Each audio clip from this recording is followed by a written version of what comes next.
Hello friends, ഇന്നൊരു അവിയലാണ് ചെയ്തെടുക്കുന്നത്. ഇതിനു വേണ്ടി ഞാൻ വെജിറ്റബിൾസ് കട്ട് ചെയ്തെടുത്തിട്ടുണ്ട്. അവിയലിലേക്ക് വെജിറ്റബിൾസൊക്കെ നീളത്തിൽ വേണം കട്ട് ചെയ്തെടുക്കാൻ. ഞാനിവിടെ മുരിങ്ങക്കായ എടുത്തിട്ടുണ്ട്, പിന്നെ മത്തങ്ങയാണ് എടുത്തത്, പിന്നെ പയറെടുത്തിട്ടുണ്ട്, ബീൻസും എടുത്തിട്ടുണ്ട്. പയറോ ബീൻസോ ഏതെങ്കിലും ഒന്നെടുത്താലും മതിയാവും. പിന്നെ ക്യാരറ്റും ചേനയും പച്ചക്കായും വെള്ളരിയാണ് എടുത്തത്. പിന്നെ എരിവിന് ആവശ്യത്തിന് പച്ചമുളക് എടുത്തിട്ടുണ്ട്. പിന്നെ ഇതിലേക്ക് കുറച്ച് തേങ്ങയൊന്ന് ക്രഷ് ചെയ്തെടുക്കണം. ഇതിനു വേണ്ടി ഞാൻ 1 കപ്പ് തേങ്ങ എടുത്തിട്ടുണ്ട്. പിന്നെ 6 ചെറിയുള്ളി എടുത്തിട്ടുണ്ട്. പിന്നെ ഞാൻ ഇതിലേക്ക് 2 വെളുത്തുള്ളി ചേർത്ത് കൊടുക്കുന്നുണ്ട്.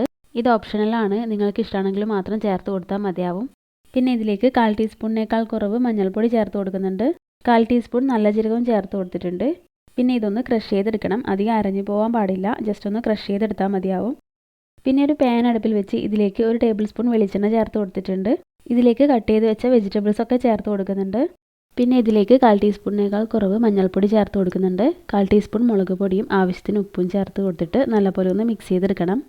ഇതിൽ വെള്ളമൊന്നും ചേർത്ത് കൊടുക്കേണ്ട ആവശ്യമില്ല. ഈ വെജിറ്റബിൾസിനൊക്കെ വെള്ളം ഇറങ്ങിക്കോളും. സ്റ്റൗ ലോ ടു മീഡിയം ഫ്ലെയിമിൽ വെച്ചിട്ട് ഒന്ന് അടച്ച് വെച്ചിട്ട് കുക്ക് ചെയ്തെടുക്കണം. ഇടയ്ക്ക് ഇത് തുറന്നിട്ടൊന്ന് ഇളക്കി കൊടുക്കണം. വീണ്ടും അടച്ച് വെച്ച് കുക്ക് ചെയ്തെടുക്കുന്നുണ്ട്. വെജിറ്റബിൾസിനൊക്കെ അധികം വെള്ളം ഇറങ്ങിയില്ല, കുക്കാവില്ല എന്ന് തോന്നുകയാണെങ്കിൽ ഈ സമയത്ത് കുറച്ച് ചൂടുവെള്ളം ചേർത്ത് കൊടുക്കാം. അധികമൊന്നും ചേർത്ത് കൊടുക്കാൻ പാടില്ല. ഞാൻ വെള്ളമൊന്നും ചേർത്ത് കൊടുത്തിട്ടില്ല. ഇവിടെ വെജിറ്റബിൾസൊക്കെ ഒന്ന് കുക്കായി വന്നിട്ടുണ്ട്. ഇനി ഇതിലേക്ക് ക്രഷ് ചെയ്ത് വെച്ച തേങ്ങ ചേർത്ത് കൊടുക്കണം. പിന്നെ ഇത് നല്ലപോലെ ഒന്ന് മിക്സ് ചെയ്തെടുക്കണം. ഇത് നല്ലപോലെ മിക്സ് ചെയ്തെടുത്തിട്ടുണ്ട്. ഇനി ഇതിലേക്ക് തൈര് ചേർത്ത് കൊടുക്കണം. ഞാനിവിടെ 1 കപ്പ് തൈരാണ് ചേർത്ത് കൊടുക്കുന്നത്. നല്ല പുളിയുള്ള തൈരാണെങ്കിൽ അളവിൽ വ്യത്യാസം വരാം. ശേഷം നല്ലപോലെ ഒന്ന് മിക്സ് ചെയ്തെടുക്കണം. ഈ സമയത്ത് ഉപ്പ് നോക്കിയിട്ട് കുറവാണെങ്കിൽ കുറച്ച് ചേർത്ത് കൊടുക്കണം. ഞാൻ ചേർത്ത് കൊടുക്കുന്നുണ്ട്. വീണ്ടും ഇത് നല്ലപോലെ ഒന്ന് മിക്സ് ചെയ്തെടുക്കണം. ഇത് ചെറുതായിട്ടൊന്ന് ഡ്രൈ ആയി വരുന്നത് വരെ മിക്സ് ചെയ്ത് കൊടുക്കാം. ഇത് കുറച്ചൊക്കെ ഡ്രൈ ആയി വന്നിട്ടുണ്ട്, അധികം ഡ്രൈ ആക്കി എടുക്കുന്നില്ല. ഇനി സ്റ്റൗ ഓഫ് ചെയ്ത് കൊടുക്കാം.